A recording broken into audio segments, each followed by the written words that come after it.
ওইবার বাবা মার সাথে আমি রমনা মোটরগুলোই গেছিলাম প্রতিবারের মতো। একেবারে আমার এখন মনে আছে যে আমরা ওই যে প্রচণ্ড ভিড় থাকে তো বটমূলের পাশ দিয়ে আমরা রাউন্ড করে করে বাবার হাত দিয়ে যাচ্ছিলাম। আমার মনে হয় যে জাস্ট 10 মিনিট আগে ওই জায়গাটা দিয়ে আমরা চলে আসছিলাম, তার সাথে সাথে বোম ব্লাস্টটা হয়। তারপরে তো সবাই জানে। এখন আসলে আর পহেলা বৈশাখ আগের মতো ওই ওই আমেজটা আর নাই। আমরা ছোটোবেলায় রমনা বটমূলায় যেতাম।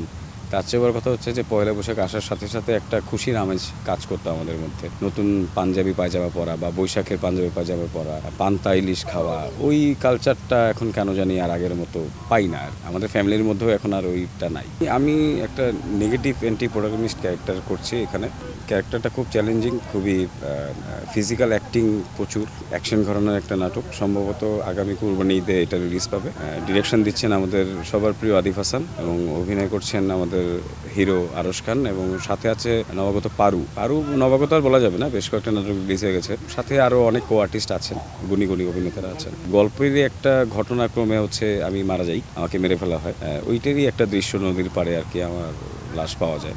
এই